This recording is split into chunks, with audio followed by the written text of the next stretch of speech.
Sorry if this video makes you cry. Not because it aims to hurt, but because sometimes truth feels like a bruise you didn't know you were carrying. The title isn't clickbait. It's a warning, and maybe a promise. Because what you're about to hear isn't soft or sugar-coated.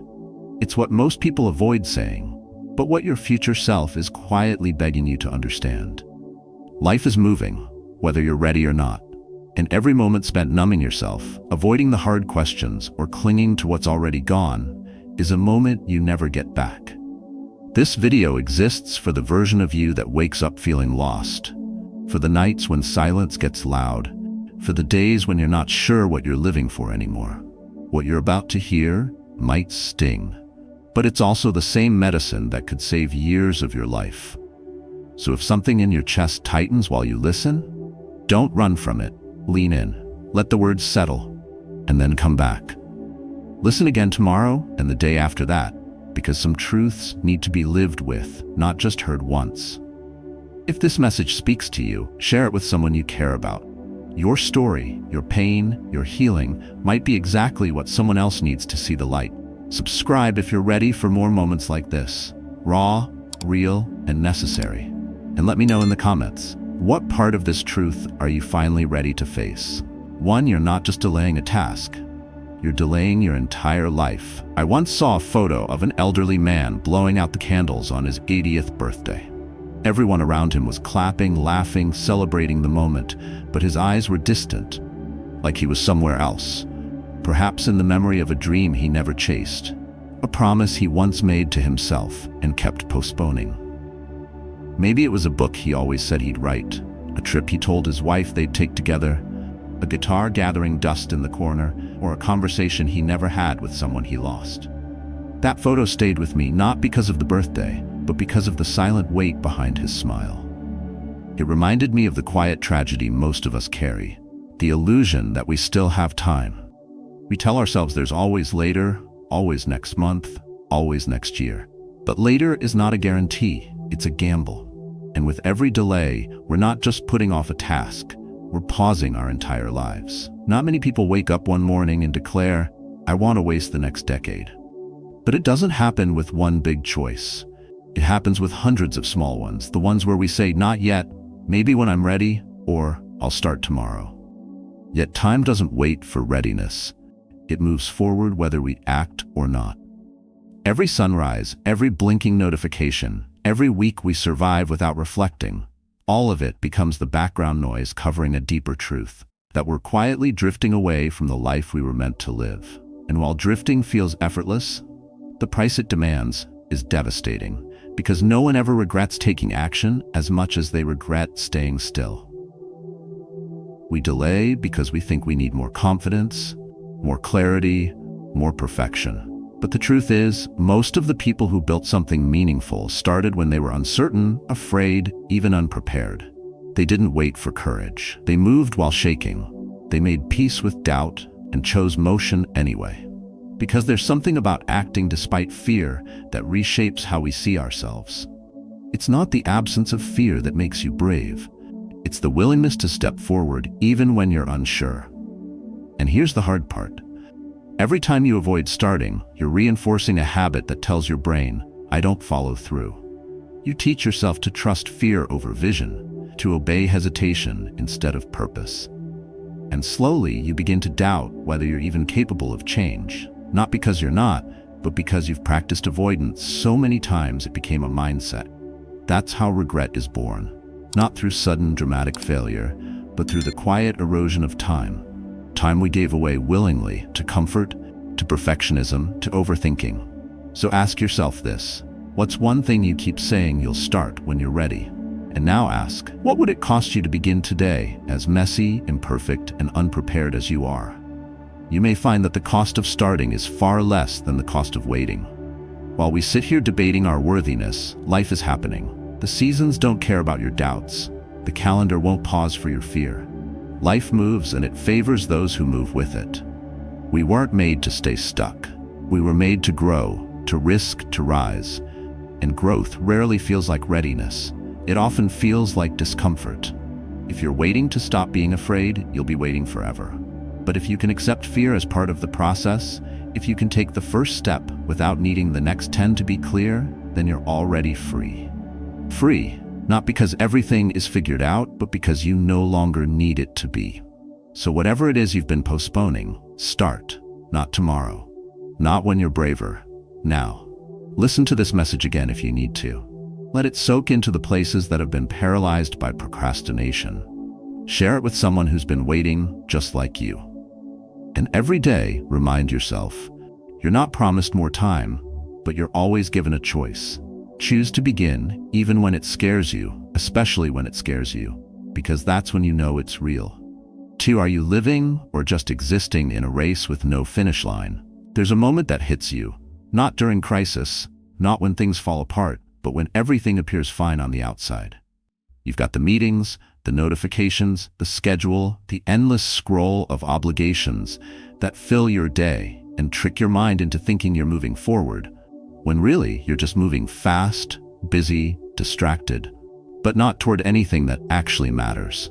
It's in that quiet moment, maybe in your car after work or in bed with the lights off, when the noise fades and there's no one to perform for, that you suddenly realize you can't remember a single thing from today that made you feel alive. You existed, you functioned, but you didn't live. That's the part no one warns you about, that you can do everything right and still feel hollow, because life isn't about checking boxes, it's about feeling present in the moment you're in.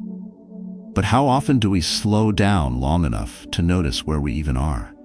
We've confused exhaustion with achievement. We've replaced joy with productivity and wonder with obligation.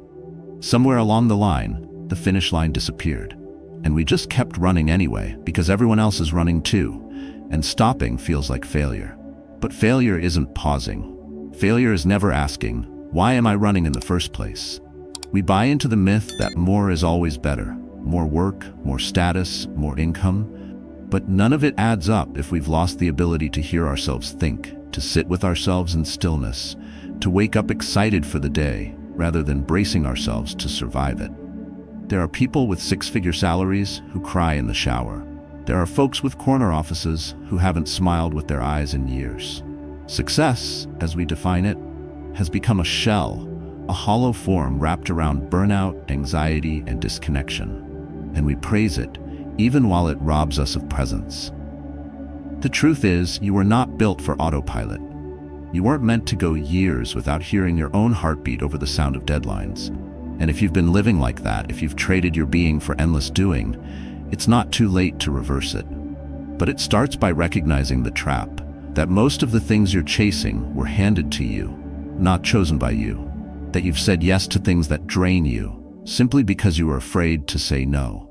That you've built a life that looks full on paper, but feels empty in your chest. And if that realization stings, let it. Let it wake you up, not to shame you, but to bring you back to yourself. Because living with intention isn't about quitting your job or moving to the mountains. It's about being awake enough to know when something isn't working and brave enough to change it before another year slips by. When was the last time you felt your soul in something you did? When was the last time you lost track of time doing something that made you forget to check your phone? When was the last time you stopped and said, this right here is what I want more of? If you can't answer those questions, you're not alone. Most people can't. But the difference between those who reclaim their life and those who stay stuck isn't luck. It's awareness, followed by action. So take one breath today and use it to pause, not just physically, but mentally. Ask yourself not what needs to be done, but what needs to be felt. Ask not what you can achieve, but what you've been too afraid to admit you've been missing. You don't have to keep running. You're allowed to step off the treadmill. You're allowed to design a life that brings you peace instead of pressure. And you're allowed to start now. This isn't a warning, it's an invitation. One you may need to hear again and again until it sinks beneath the noise. So play this back when the fog returns, and remind yourself, you weren't born to merely exist. You were born to live with presence, with clarity, with intention. 3, it's not the past that hurts you. It's your decision to stay there. There are days when it happens without warning. A certain scent in the air, a song you haven't heard in years, or a place that once held meaning, and suddenly your chest tightens, your breath catches, and you're no longer in the present. You've been pulled back, almost involuntarily, into a memory you thought you buried. Maybe it's the breakup you never recovered from, or the friend you lost too soon, or the mistake you swore you'd never forgive yourself for. And in that instant, everything around you disappears, and you're staring into a version of your life that no longer exists, but still somehow owns a piece of you. What most people don't realize is that the past doesn't haunt us. We keep summoning it, feeding it, giving it power every time we let it dictate our mood, our choices, our identity. We say we're trapped by what happened, but more often, we're trapped by what we've refused to release. There's a difference between remembering and reliving, and many of us live in reruns of a pain that no longer serves us. Memory becomes a loop, looping not because it wants to, but because we never hit stop. We confuse holding on with honoring, and we mistake sorrow for loyalty, as if carrying sadness is proof that it mattered. But pain isn't proof of love. Presence is. Growth is. Peace is. And none of those can enter your life if the door is still being held open for ghosts. You are not broken because something hurt you. You're stuck because you haven't allowed yourself to step out of the moment where it hurt. The wound isn't bleeding anymore, but you keep scratching it open, maybe out of habit. Maybe because it's the only thing that still feels familiar. But familiarity doesn't mean truth. Just because it happened doesn't mean it has to follow you. You can still remember someone and not let the absence of them consume your joy. You can still acknowledge the past without letting it define the future.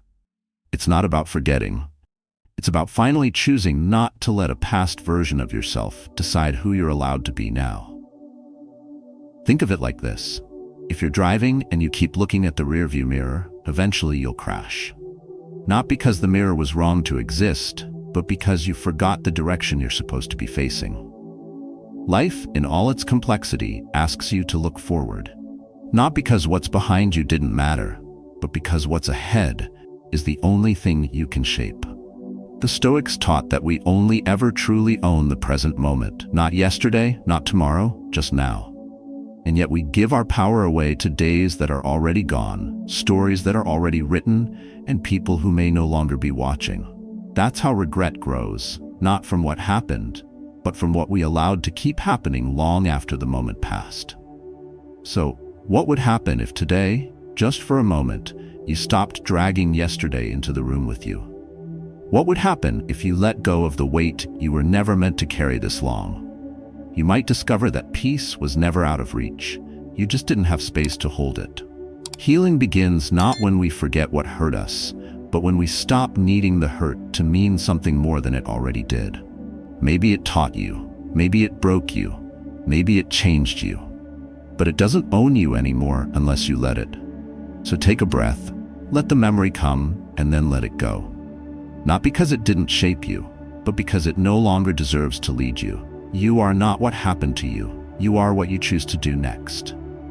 And you deserve to move forward with clarity, with dignity, with freedom. If you need to hear this again tomorrow, come back. Let it be your daily reset.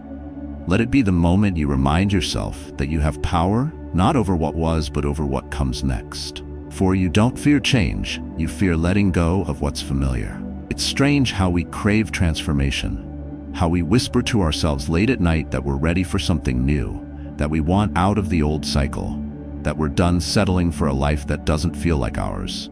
And yet, when change finally stands in front of us, real and demanding, we freeze.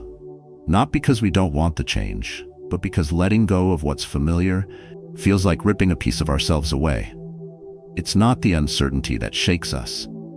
It's the quiet terror of releasing something that once felt safe, even if that very thing is the reason we feel stuck. Some people spend years in a job that drains the life out of them, not because they believe in the work, but because they know the rhythm. It's predictable. Others stay in relationships that have long lost their connection, not out of love, but out of fear. Fear of being alone, fear of starting over, fear of not knowing who they are outside of that dynamic. We wrap ourselves in routine like armor, forgetting that what protects us can also trap us. Familiarity is seductive. Even pain, when predictable, can become comfortable.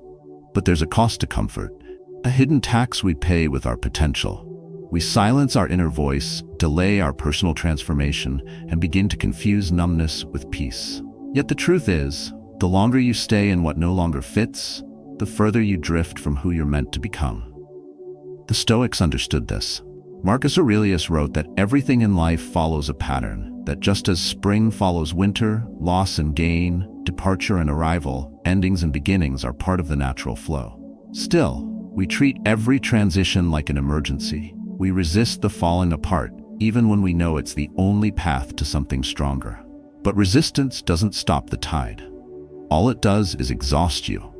At some point, you have to ask yourself, is the discomfort of staying where you are really easier than the uncertainty of where you could go? Because the truth is, change is already happening whether you accept it or not. Your body ages, your relationships shift, the world evolves, and you can either meet that change with openness or be dragged by it, screaming through every step. People often think surrender means giving up, but it doesn't. Surrender is not weakness. It's alignment with truth. It's realizing that what once served you might now be the thing that's quietly holding you back. It's choosing to loosen your grip, not because what you had was meaningless, but because it no longer reflects who you've become. Letting go doesn't mean erasing the past. It means making peace with it, learning from it, honoring it, and then setting it down so your hands are free to carry something new. If you're afraid to change, that's normal. Everyone is. But don't mistake fear for failure. Don't wait for the fear to vanish before you move, because fear doesn't vanish, it transforms. The more you walk into it, the more it becomes fuel. The only way to grow is to leave the old version of you behind, the version who tolerated too much, waited too long, stayed too quiet. That version kept you alive. This version will make you feel alive. And yes, change will demand something from you, a sacrifice of comfort, a burial of certainty, a willingness to rebuild. But what it gives back is far more valuable. Clarity, resilience, and the realization that you're capable of more than you imagined. If that scares you, come back to this truth again and again. You're not afraid of what's ahead. You're afraid of leaving behind what's already over. And if you can let that go, even with trembling hands, life will begin to open in ways you never expected. Not because everything becomes easier, but because you finally stop standing in your own way. Change doesn't ask for perfection. It asks for movement. So move, gently, slowly, courageously, but move. Let the old fall away, not because it was worthless, but because you are no longer willing to live a life that feels smaller than you know you were born for. 5. It's not life that hurts, it's the expectations you cling to. What if the pain you're feeling right now isn't coming from what happened to you, but from how tightly you've been holding on to how it was supposed to go? We think life breaks us because it's unfair, because the job didn't last, because someone walked away, because we gave everything and still didn't get the reward. But maybe it's not life that hurts. Maybe it's the narrative you wrote without asking whether life agreed to play along. You created a version of the story where effort leads to success, where loyalty guarantees love, where doing everything right shields you from loss. And when reality doesn't match the fantasy, it feels like betrayal. But reality never promised comfort. It only promised the truth. And truth doesn't care how attached you are to the script you had in mind. It unfolds the way it needs to, often messy, often unpredictable, always indifferent to our plans. That's why we suffer. Not because things fell apart, but because we never imagined they could. We assumed life owed us a straight path, and when it curved, we blamed life instead of acknowledging that we were holding on too tightly to something that was never under our control to begin with. Imagine standing on the shore trying to stop the tide with your bare hands. That's what expectation feels like. A battle against the inevitable, a refusal to accept the rhythm of life because we're too busy shouting at it to follow our rhythm instead. But the ocean doesn't respond to shouting, and neither does life. The more you try to control every outcome, the more exhausted you become. And eventually, you start to confuse exhaustion with meaning, as if the more it hurts, the more it must matter. But pain isn't always proof of depth. Sometimes, it's just the result of refusing to let go. Letting go doesn't mean you stop caring. It means you stop trying to force things into shapes they were never meant to fit. It means you stop demanding applause for sacrifices no one asked you to make. It means you start living with clarity, not for perfection, not for guarantees, but for truth. Peace doesn't come when everything goes right. It comes when you stop expecting it to. It comes when you learn to meet life as it is, not as it was supposed to be. That shift, from control to clarity, is the moment you begin to reclaim your power. Not the kind of power that bends reality, but the kind that gives you freedom regardless of reality. That's what the Stoics understood. Freedom isn't about rearranging the world to match your preference. It's about detaching from the need for the world to do so. Because the more you try to bend life into a shape it was never designed to hold, the more you break yourself in the process. So maybe the question isn't why did this happen? Maybe it's what am I still expecting that's making this hurt more than it needs to? When you cling to expectations, you lose the ability to respond to life as it is. You become a prisoner of imaginary outcomes, always comparing, always disappointed, never present. But when you let go, when you drop the script, when you stop trying to hold the tide, you return to the only moment that belongs to you, now. And from this moment, you can begin again, not as a victim of unmet dreams, but as someone finally free to live without needing life to explain itself first. This kind of mindset isn't easy. It takes practice, discipline, and emotional honesty. But once you learn to trade your expectations for awareness, once you stop demanding certainty and start choosing alignment, you'll begin to realize that most of your suffering was never caused by life. It was caused by your resistance to it. And resistance, like expectation, is optional. So breathe. Let the old plans fall away. Let the need for guarantees dissolve. You don't need a perfect outcome. You need presence, clarity, and the courage to live without needing everything to make sense first. And if you forget that tomorrow, come back here. Come back to this truth. Let it settle in again. Let it remind you that peace doesn't wait for your plan. It waits for your release. 6. You don't fear silence. You fear facing who you are without distractions. There's a kind of silence we all instinctively avoid. Not the silence in a quiet room or an empty street, but the silence inside. The kind that arrives when the music fades, the notifications stop, and for once the world stops demanding your attention. It's the silence that creeps in when there's nothing left to scroll through, no one left to respond to, no task urgent enough to distract you from the one presence you've been avoiding all along, yourself. And in that moment, the noise of the world is replaced by something much louder. The questions you've buried beneath busyness. Why am I still unfulfilled? Who am I outside of what I do? When did I last feel genuinely proud of the way I live? Those questions don't arise in chaos. They rise in stillness. And that's why so many of us fill every waking hour with stimulation. Podcasts playing in the background while we cook, videos looping as we fall asleep, calendars packed with meetings we don't need. Not because we're truly interested in everything we consume, but because distraction is safer than confrontation. If we keep the volume up high enough, we don't have to face the emotional truths that surface in quiet. But silence doesn't destroy you, it exposes you. It strips away the masks you wear in public, the roles you perform out of habit, the constant pretending that everything is fine. And once the noise fades, all that remains is your truth. Raw, unfiltered, waiting for acknowledgement. That's why stillness feels heavy. It's not empty, it's full of everything you've suppressed. But here's the paradox. The very thing we avoid is the thing we need most. Because until you can sit with your own mind without needing a screen, a sound, or someone else to validate your worth, you'll always feel like something is missing. And no achievement, no attention, no external success will ever fill that gap. What you're missing isn't more, it's clarity. And clarity only comes in silence. So instead of fearing the quiet, what if you treated it like a doorway? Not a punishment, but an invitation. You don't need to meditate like a monk or isolate yourself in the mountains. You just need to stop running from your own presence. Start with 10 minutes. Sit in stillness, breathe, and notice what comes up. Not to judge it, but to recognize it. That discomfort you feel isn't weakness.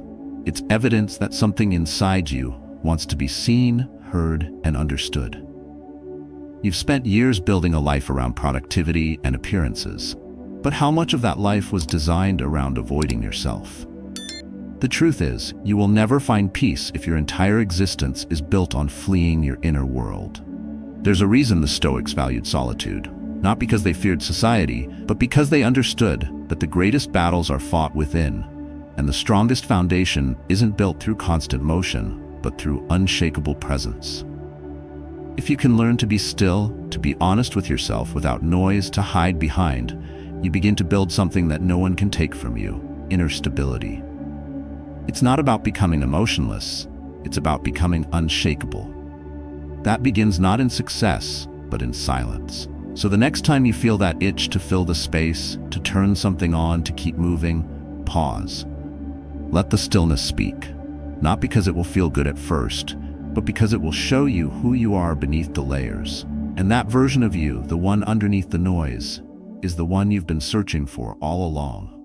Return to this practice daily, not as a chore, but as a homecoming. Let silence become your teacher, your mirror, your medicine, because once you stop fearing it, you'll realize it holds everything you've been too busy to hear. And when that happens, you won't need to chase clarity anymore. You'll have found it, not in the noise, but in yourself. The truths in this video aren't meant to shame you. They're meant to wake you up, because deep down, you already know you've been delaying what matters, chasing what doesn't, and carrying burdens that no longer belong to you. But today, something changed. You paused, you listened, and that's where transformation begins. If even one part of this message hits you, don't rush past it. Let it sink in. Replay it if you need to. Make it a part of your daily reset. Because clarity doesn't come from noise. It comes from slowing down and finally choosing to see yourself without filters. Let this be your call to stop living in autopilot mode and start living with intention. You don't need perfection to begin. You need honesty, awareness, and the courage to act, even when it's uncomfortable. These aren't just Stoic life lessons. They're invitations to build mental strength, reclaim your inner peace, and stop wasting your life on distractions. If you've faced moments like these, share your story in the comments. Your experience might help someone else. And if this resonated with you, don't forget to like the video and subscribe. There's more truth waiting, and you deserve to hear it.